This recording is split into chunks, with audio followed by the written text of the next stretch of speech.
हरदोई जनपद में मासूम के साथ दरिंदगी करने वाले आरोपी को कोर्ट के द्वारा सजाए मौत दी गई है। आपको बता दें कि कोर्ट के द्वारा सजा सुनाते समय 1 लाख रुपए का जुर्माना भी लगाया गया है।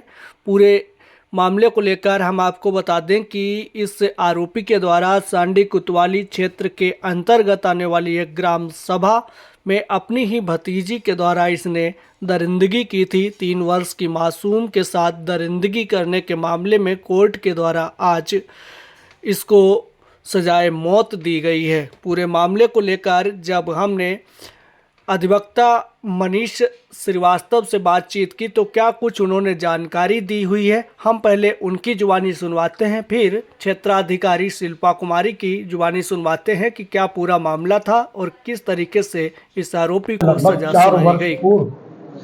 एक ही परिवार के परिवारजन द्वारा अपनी भतीजी के साथ, जिसकी उम्र लगभग 3 वर्ष थी, उसके साथ दुष्कर्म किया और दुष्कर्म करने के बाद उसको वापस लाकर उसके घर में खाट पर लेटा दिया। जब उसकी मां ने अपनी बच्ची को देखा और वो अर्धबेहोशी में थी, बोल नहीं पा रही थी, तो मां ने देखा कि वो रक्त रंजित है।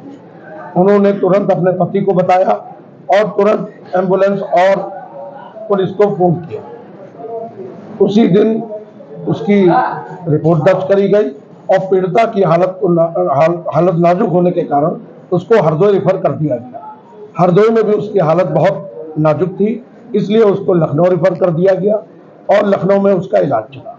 आज भी उसकी हालत बहुत दयनीय है और ये मुकदमा जब आरोप पत्र प्रेषित हुआ माननीय न्यायालय एडीजे 14 में और इसमें गवाहियां साक्ष्य हेतु मेरे द्वारा बुलाई गई, तो कुल 8 साक्षियों को परीक्षित कराया गया और उसके बाद आज निर्णय आया है। और निर्णय में क्योंकि ये जो कृत्य था ये बहुत जघन्य कृत्य था, जो मतलब इसकी कोई सजा की इसकी कोई सजा है ही नहीं, तो माननीय न्यायालय द्वारा ये क्योंकि इतना जघन्य और इतना घिनौना कृत्य था, तो माननीय न्यायालय द्वारा फांसी से इसको मृत्युदंड दिया गया। और ये कहा गया भरी अदालत में, खुली न्यायालय में ये कहा गया कि जब तक इसके प्राण रहेंगे तब तक इसको फांसी के फंदे पर लटकाया जाए।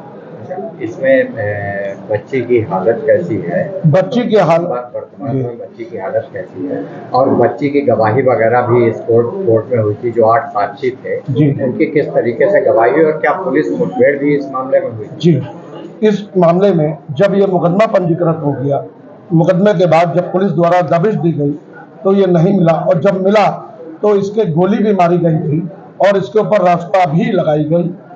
जब पीड़िता का साक्ष्य माननीय न्यायालय में पीड़िता आई और मैंने पीड़िता का साक्ष्य अंकित कराया, उस समय भी उसकी मां के कथानुसार पीड़िता की मूत्र द्वार से छोटे छोटे कीड़े निकलते हैं और पीड़िता उस जो दर्द उसको मिला है, जो उसके साथ दुष्कर्म हुआ, उसकी सजा वो आज भी भुगत रही है। प्रचलित अभियान ऑपरेशन कन्वेंशन के तहत थाना सांडी व अभियोजन विभाग के प्रभावी पैरवी से आज माननीय न्यायालय द्वारा मुकदमा अपराध संख्या 249/20 धारा 376 AB IPC व 5 MN/6 पॉक्सो एक्ट के आरोपी अभियुक्त को मृत्युदंड व 1 लाख रुपए के अर्थदंड से दंडित किया गया है।